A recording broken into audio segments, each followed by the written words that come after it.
Forgive me for bringing Buhari into power. My worst mistake was electing Buhari as a president. Nigerians should forgive me, Obasanjo lament. I am asking for his forgiveness for the reasons I've carefully itemized below. I was among those that lampooned him for being too slow to track down the abductors of the school children. I have to apologize to him because only recently a 7 minister threatened to implicate a governor on his role in the abduction saga. I told myself, wait a minute, did I hear what I just said? And I cast my mind back to when people said that the abduction was a stage managed plot to ease him out of power. I joined others then in calling such individuals conspiracy theorists and evil people. The story is getting clearer. Dear Jonathan, in my haste or ignorance then, I couldn't ask myself this simple question. I apologize to Nigerians for making Goodluck Jonathan leave the seat.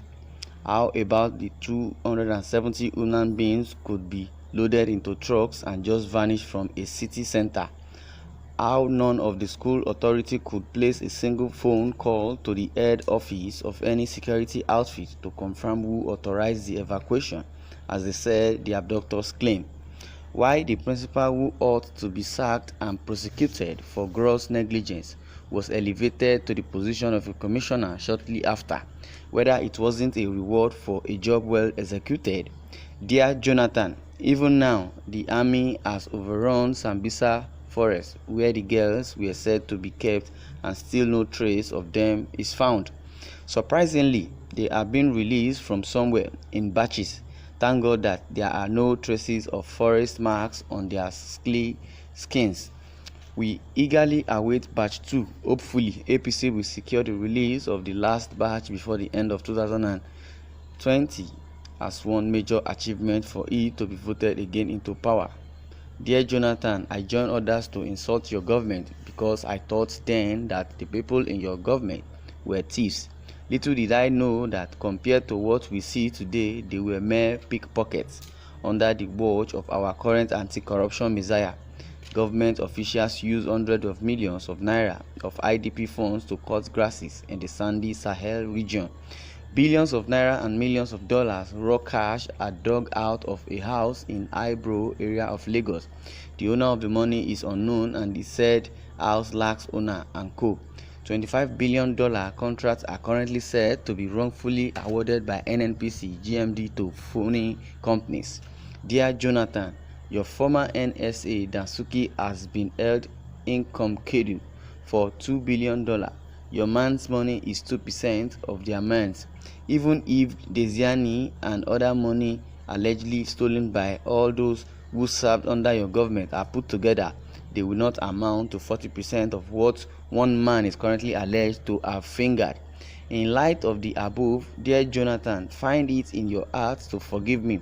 I allowed myself to be deceived by smooth talkers and propagandists, people who hid under a hypnotic change mantra to deceive the minds of these simple people.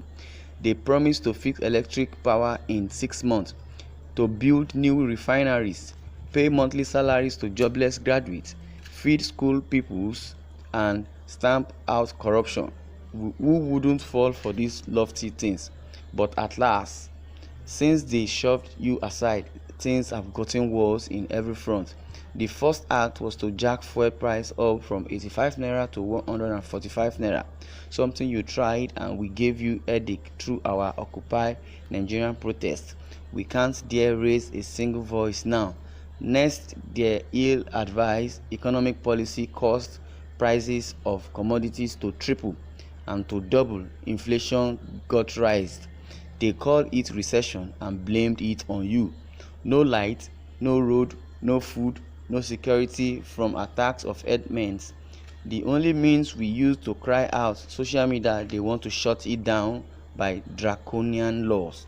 If we agitate, they unleash trained pythons and crocodile on us. Sad, this is one of my greatest mistakes in life.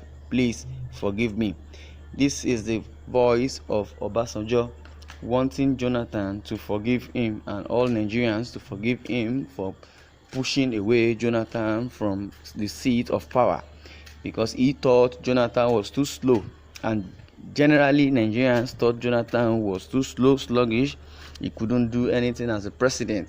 But now we have come to realization that the present and administration of this APC called Buhari is even times 3 worse than what has happened in the era of Jonathan. Obasanjo came out and saying that Jonathan should forgive him and also Nigerians should forgive him. But in a general sense, would you compare Jonathan's regime to Buhari? What is your comment and what are your thoughts over this issue concerning Obasanjo, who is saying Jonathan should forgive him, on the headline which says, "Forgive me for bringing Buhari into power"? He is apologizing to Nigerians. Please, I would like you to share your comments and share your views over this reaction, and don't forget to subscribe to our YouTube channel, and don't forget to share this news so that others can have access to information. Thank you for listening, and God bless.